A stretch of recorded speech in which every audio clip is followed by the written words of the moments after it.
우리 다 같이 사도신경으로 신앙 고백하심으로 5월 19일 새벽 예배를 하나님께 드리겠습니다. 나는 전능하신 아버지의 하나님 천지의 창조주를 믿습니다. 나는 그의 유일하신 아들 우리 주 예수 그리스도를 믿습니다. 그는 성령으로 잉태되어 동정녀 마리아에게서 나시고 본디오 빌라도에게 고난을 받아 십자가에 못 박혀 죽으시고 장사된 지 사흘 만에 죽은 자 가운데서 다시 살아나셨으며 하늘에 오르시어 전능하신 아버지 하나님 우편에 앉아 계시다가 거기로부터 살아있는 자와 죽은 자를 심판하러 오십니다. 나는 성령을 믿으며 거룩한 공교회와 성도의 교제와 죄를 용서받는 것과 몸의 부활과 영생을 믿습니다. 아멘.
하나님 말씀은 민수기 25장 1절에서 13절까지 말씀입니다. 한 목소리로 봉독합니다. 이스라엘이 시딤에 머물러 있더니 그 백성이 모압 여자들과 음행하기를 시작하니라. 그 여자들이 자기 신들에게 제사할 때에 이스라엘 백성을 청하매 백성이 먹고 그들의 신들에게 절함으로 이스라엘이 바알 부올에게 가담한지라. 여호와께서 이스라엘에게 진노하시느니라. 여호와께서 모세에게 이르시되 백성의 수령들을 잡아 태양을 향하여 여호와 앞에 목매어 달라. 그리하면 여호와의 진노가 이스라엘에게서 떠나리라. 모세가 이스라엘 재판관들에게 이르되 너희는 각각 바알 부올에게 가담한 사람들을 죽이라 하니라. 이스라엘 자손의 온 회중이 회망망쳐서 울 때에 이스라엘 자손 한 사람이 모세와 온 회중의 눈앞에 미디안의 한 여인을 데리고 그의 형제에게로 온지라. 제사장 아론의 손자 엘르아살의 아들 비나스가 보고 회중 가운데에서 일어나 손에 창을 들고 그 이스라엘 남자를 따라 그의 막사에 들어가 이스라엘 남자와 그 여인의 배를 꿰뚫어서 두 사람을 죽이니 연병이 이스라엘 자손에게서 그쳤더라. 그 연병으로 죽은 자가 24,000명이었더라. 여호와께서 모세에게 말씀하여 이르시되 제사장 아론의 손자 엘라살의 아들 비나스가 내 질투심으로 질투하여 이스라엘 자손 중에서 내 노를 돌이켜서 내 질투심으로 그들을 소멸하지 않게 하였도다. 그러므로 말하라. 내가 그들에게 내 평화의 언약을 주리니 그와 그의 후손에게 영원한 제사장 직분의 언약이라.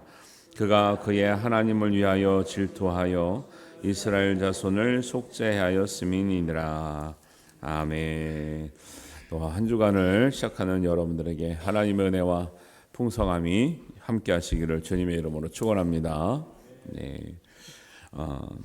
민수기 22장에서 24장까지 계속 모압 왕 발락이 발람을 주술사 발람을 데려다가 이스라엘을 저주해 가지고 어떻게 해보려고 했는데 네 번이나 청해서 저주를 부탁했는데 그렇게 못했죠.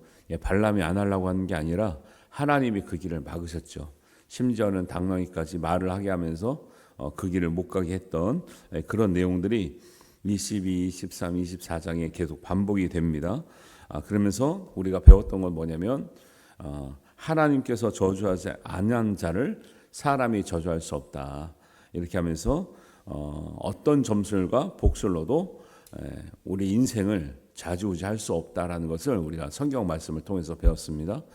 다른 것을 가지고 우리 인생을 변화시키는 것이 아니라 오직 하나님 말씀 가지고 우리의 삶이 변화된 줄 믿고 하나님 말씀 중심으로 살아가는 저와 여러분이 되시기를 주님의 이름으로 축원합니다.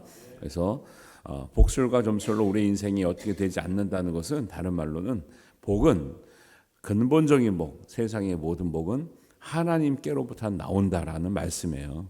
근데 그렇게 생각하지 아니하고 우리 얼마나 많은 사람들이 복술과 점술에 의존하고 매달리고 연연하고 거기에 울고 또 웃고 그렇습니까? 그러니까 참 하나님 보실 때는 어리석다고 말씀하시는 거죠. 그래서 이렇게 이런 일이 있어서 이제 우리가 25장 1절을 읽었는데 바로 위에 24장 25절을 보면 그렇게 네 번이나 저주를 하려다가 못하고 마무리가 되니까 발람이 일어나 자기 곳으로 돌아가고 발락도 자기 길로 갔더라 이렇게 나오잖아요. 그러면 이제 여기서 마무리가 됐구나 우리는 이렇게 생각을 해요. 근데 그렇지가 않습니다. 민수기 31장 16절에 가면 이 지금 25장의 사건을 왜 이런 일이 일어났는가를 말할 때 발람의 꾀라고 얘기를 하고 있어요. 우리는 이제 24장에서 끝난 것 같이 보이거든요. 성경을 보면. 근데 민수기 그것도 같은 하나님의 이제 맥락에서 전한 민수기 끝장에 보면 끝 부분에 보면 민수기 31장 16절을 보면 보라 이들이 발람의 꾀를 따라 이스라엘 자손을 부올의 사건에서 여호와 앞에 범죄하게 하여 여호와의 회중 가운데 연병이 일어나게 하였느니라. 이 얘기가 지금 25장을 말하는 거예요. 그러니까 25장은 이 내용이 발람이 했단 말이 없어요. 근데 민수기 31장에 가면 이 일이 발람의 꾀를 따라서 이렇게 됐구나. 결국 발람 때문에 이스라엘이 지금 망했구나. 이렇게 나오는 거예요. 그래서 25장의 내용은 저주를 하지 않았다고 그냥 순수하게 돌아간 것 아니라 그래서 제가 여러분은 보실 때 그렇게 생각했을 거 아니에요.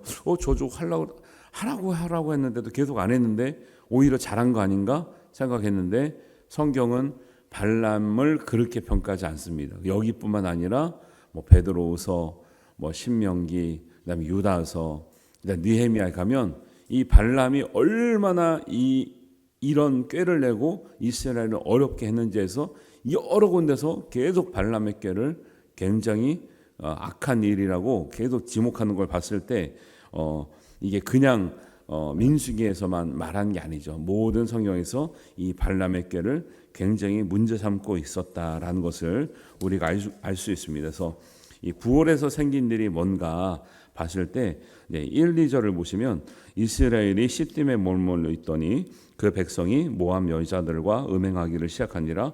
그 여자들이 자기 신들에게 제사할 때에 이스라엘 백성을 청함에 백성이 먹고 그들의 신들에게 절함으로 여기는 게 간단하게 나와서 뭐 초청받아서 음식 먹고 왔나 보다 이렇게 생각하지만 그렇지 않습니다. 요 바로 직전 일이 뭐냐면 민수기 21장에 보면 아모리 왕과 다산 왕에서 전쟁에 승리해서 굉장히 기뻐하는 장면이 21장 마지막에 나오고 그다음에 22장부터 24장까지가 이 발람과 발락의 이 저주 내용이거든요. 그러니까 21장에 아모리 왕과 다산 왕에게 이겼던 그 흥분돼 있는 상태에서 저쪽에서 발람과 발락이 이런 계략을 꾸밀 뿐인 거지 사실은 흥분된 상태에서 굉장히 이스라엘은 이게 자아 도취하고 있었던 그런 상태예요. 그럴 때 이제 저쪽에서 저주하려고 하려다가 안 되니까 그는 나중에 깨르는 게 뭐냐면 저주로는 하나님이 막으시니까 이렇게 하지 말고 저들이 항상 문제가 됐던 우상 숭배 문제, 음행의 문제 이걸로 타락을 시키는 게 빠르다는 것을 알려줬다라는 거예요. 이게 참 어려운 거예요. 제가 이 그 발람 얘기를 하면서 드렸던 말씀이 있죠. 큰 믿음은 큰 시험이 있고 큰 믿음은 긴 시험이 있다. 4번이나 저주를 막으셨는데 하나님이 그러면 발람이 돌아가요? 안 돌아가고 와서 또 이스라엘을 타락시킬 방법을 발락에게 알려줘서 누구를 이용하고 있어요? 모압 여인들을 통해서 한번 우리 와서 밥이나 먹자. 와서 같이 식사나 하자. 우리 잔치나 즐기자. 말은 좋아요. 말은 잔치를 즐기는 것이고 밥 먹는 것이고 춤추고 노래하는 것인데 근데 이때에 가나안 땅에 그 근처에 있었던 많은 이방 족속 중에 가장 음행적으로 음란한 제사적인 제의를 드렸던 그 족속들이 모압 족속, 미디안 족속 쪽이에요. 그러니까 얘네들은 제사를 지냈는데 단순한 제사가 아니에요. 단순한 제사도 참여하면 안 되는데 얘네들은 첨에 춤과 술로 흥을 돋구다가 술이 잔뜩 취하면 자기도 모르게 가서 우리 한번 엎드려서 놀까 하는데 엎드리면 그게 바알에게 제사하는 거예요. 바알에게 제사하니까 우리가 너무 즐겁지 않냐, 너무 흥이 그게 도달할 때 하는 게 음행하는 것까지가 신을 위해서 하는 풍요의 신을 위해서 드리는 제의에 다 포함되어 있다라는 거예요. 이방 이 족속들의 제의는 다 이상하게요. 그런 음란한 행위까지 하는 것까지가 다 포함되어 있어요. 이상하게. 그래서 하나님이 그거에 대해서 광야에서도 십계명을 주시면서 오직 하나님만 섬겨라. 거기에 의미에는 사실은 어떤 다른 문화를 쫓아가다가 너희들이 윤리도덕적으로 타락해서도 안 되고 영적으로 타락해서도 안 된다는 것을 사실 명시하는 거예요. 다른 신을 섬기는 순간 그냥 마음만 영혼만 가는 게 아니라 육신적인 것도 같이 그냥 타락이 돼버리는 거예요. 다른 종교들은 그 제사장이라고는 여자 제사장들이 그 일을 행해요. 제사를 드리고 나면 그 길에 다 우리의 무슨 율법가처럼 그렇게 다 돼 있는 거예요. 그러니까 이게 보통 일이 아니죠. 우리도 사실은 이렇게 조용한 동네 살아서 그러지 뭐 우리 나라의 곳곳에 지금은 많이 없어지면 다 어디로 가겠어요. 그게 큰 역들 주변에 그 심각한 거 아시죠? 저희도 뭐 서울역, 뭐 용산역에 지나다면요 조금 초저녁만 되면 그냥 막 잡아요. 막 잡아. 요즘엔 모르겠는데 옛날엔 막 그랬어요. 총각 놀다가 그래서 어디서 놀다 가는 거예요? 도대체 뭐 여기에서 막 심각해요. 다 아시잖아요, 어른들은.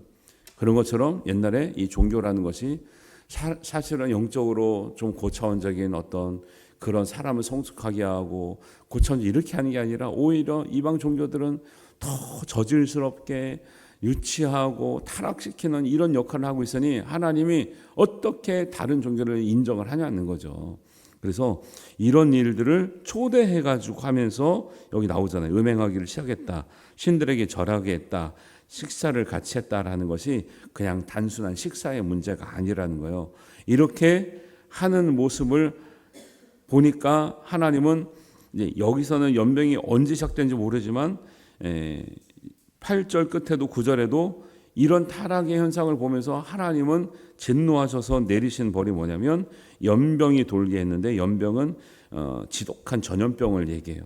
지독한 전염병이 돌았는데 이들이 몇 명이 죽을 때까지 그치지 않았냐면 2만 4천 명이 죽을 때까지, 9절에 보면 그 연병으로 죽은 자가 2만 4천 명이었더라 그래요.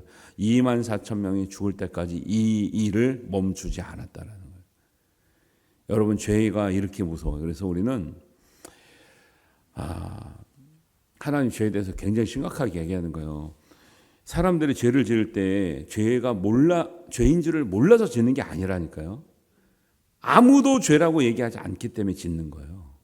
그리고 사람들은 죄를 지면서 아무 일이 나타나지 않기 때문에, 어떤 무슨 피해를 입거나 무슨 벌을 받고 이런 일이 나타나지 않기 때문에 괜찮다고 생각하고 계속 짓는 거예요.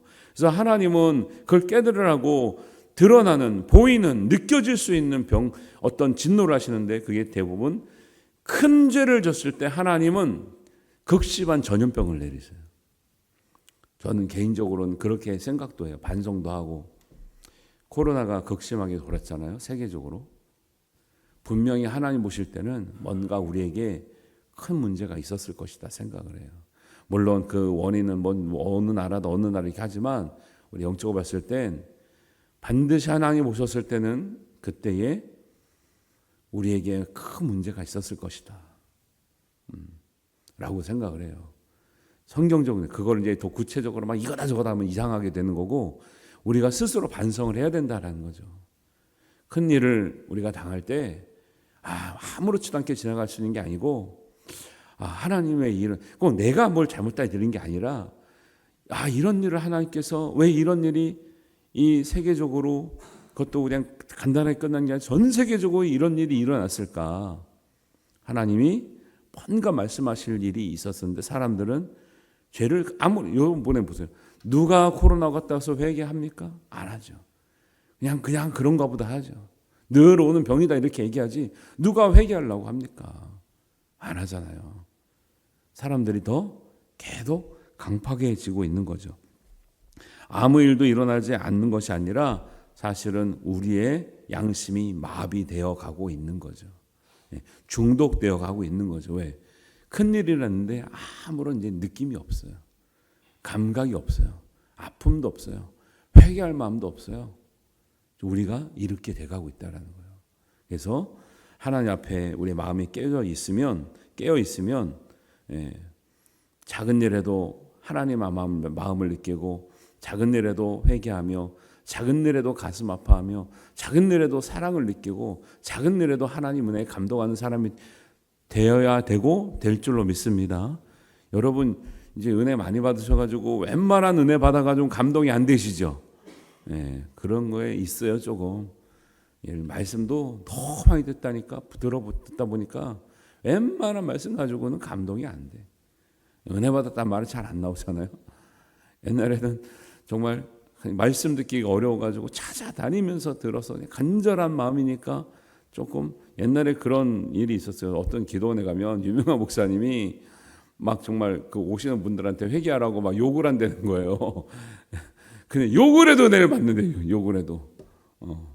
정말 그냥 진짜 막 악의를 가지고 하는 건 아니지만 선한 의미에서 막 욕을 하면서도 회개하라고 그래도 그렇게 은혜를 받았다는 거 아니에요?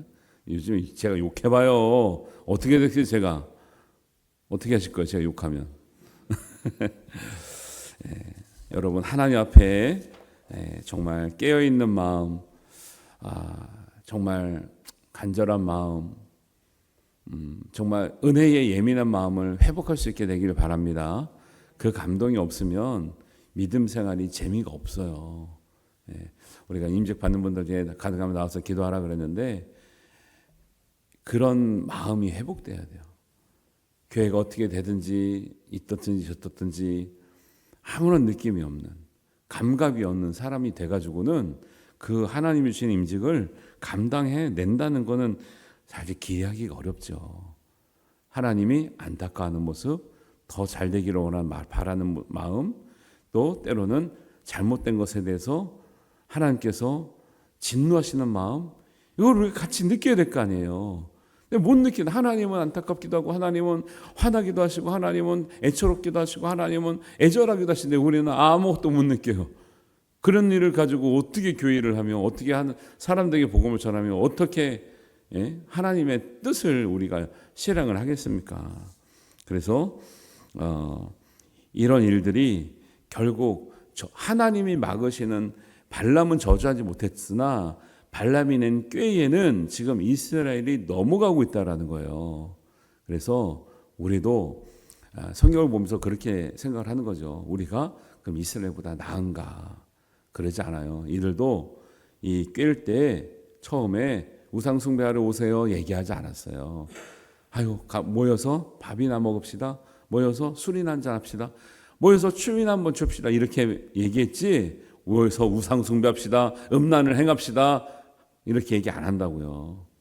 우리 전반의 사회와 문화에 깔려있는, 봤을 때 하나님께서 악하다고 하는 것, 죄라고 하는 것에 대해서 분별력을 가지시고 여러분 잘 분별하시고 걸러내시고 스스로, 어제 제가 뭐라 말씀드렸는데 시간이 짧아가지고 말씀을 2부 때는 말씀을 제대로 많이 못 전했는데, 스스로 거룩하게 하라. 내일을 위하여 스스로 거룩하라. 지금 스스로 거룩하지 못해서 무너지는 시대예요. 누가 잡아줄 수가 없어요. 뭐 하나에 중독되잖아요. 약물이 안 먹히고 사람의 말이 안 먹히고 의사의 말이 안 먹힌다니까요. 뭐 하나에 중독이 되면. 젊은 애들이 세상 다 게임 중독에다가, 어른들은 세상 다 막 세상 문화 중독에다가, 걸핏하면 다 그냥 세상에 나오면 점쟁이 수두룩하게 나오지. 하나님 말씀 그렇게 귀뚱으로 안 듣지만 사람들 사주 타로 보면 절절매지. 그냥 뭐 다 그렇게 가잖아요, 세상이. 깨어서 스스로 거룩하게 되시기를 주님의 이름으로 축원합니다. 네, 이런 시대에도, 이런 상황에서도 한 사람이 깨어 있으니 그 사람의 이름이 비느하스.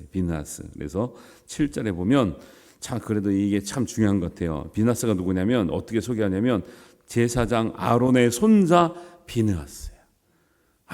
이게 참 멋있는 말이에요. 그래도 제사장 가문의 아론의 손자는, 아들들은 잘 못했는데 손자에서 하나님의 마음을 헤아리고 하나님의 뜻을 실천할 수 있는 손자가 나왔다라는 거. 이거를 영맥이라고 합니다. 영맥.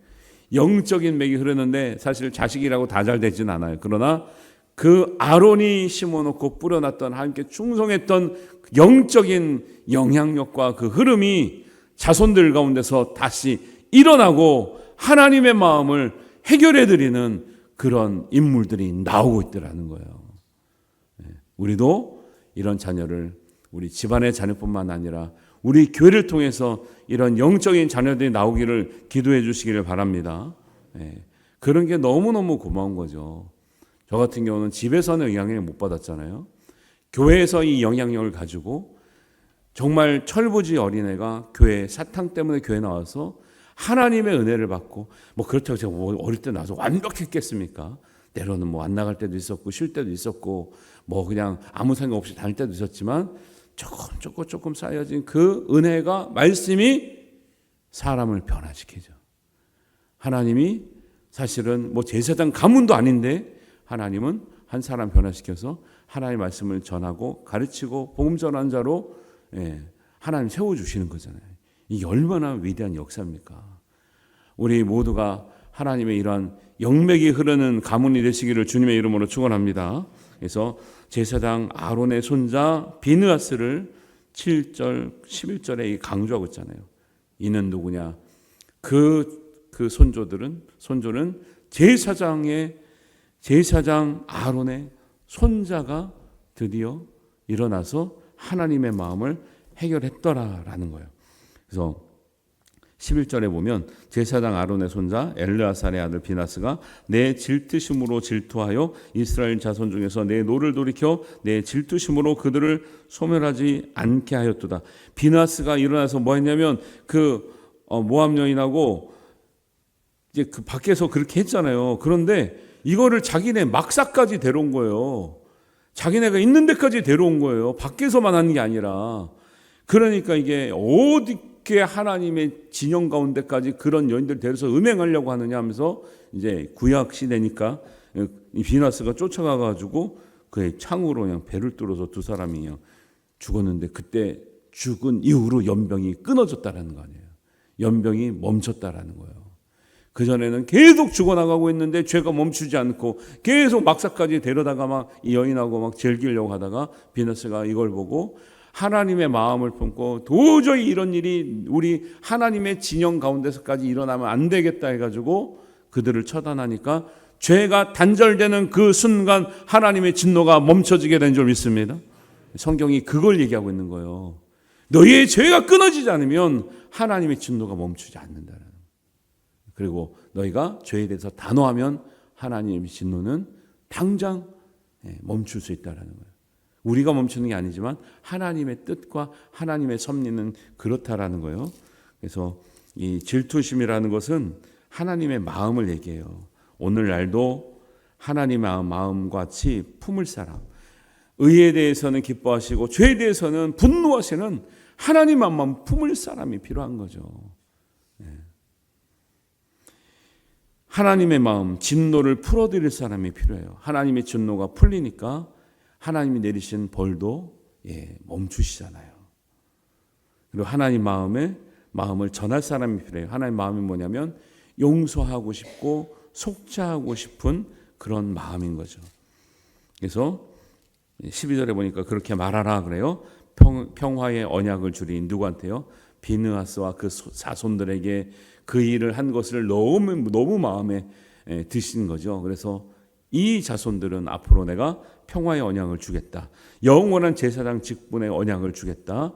왜 그러냐면 그가 하나님을 위하여 질투하여 그 자손을 속죄하였습니다. 하나님의 마음을 내고 죄를 끊어내니까 이스라엘 백성들이 살게 되었다는 거예요. 24,000명 계속 죽어나갈 때 아무도 그걸 말리지 않고 단죄하지 않았는데, 죄를 끊어내지 않았는데 비느하스만이 끊어내니까 이런 사람이 내 직분에 합당하다는 거예요. 직분자, 듣고 계신 직분자가 계시면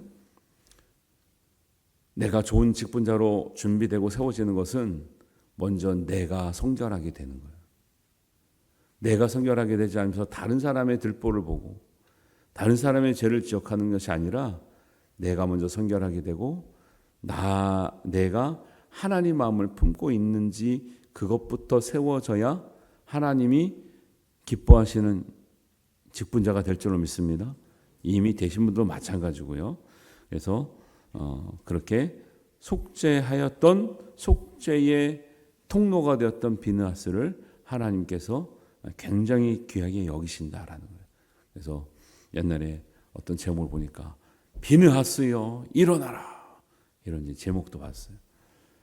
이 시대에 누가 죄를 단절할 것이며 누가 이러면 안 된다고 말할 것이며 누가 하나님의 답답한 심령을 헤아릴 것이며 누가 하나님의 용서하고 싶은 마음을 전할 것이며 누가 하나님의 기쁨을 위해서 헌신할지 지금은 아무도 나서지도 않고 아무도 아무 일도 하지도 않고 그냥 흘러가는 대로 살아가는 이 세월 가운데 믿고 깨어서 기도하는 사람만큼은 우리가 비느하스가 되어서 하나님의 마음을 흡족하게 해드려야 될 줄 믿습니다.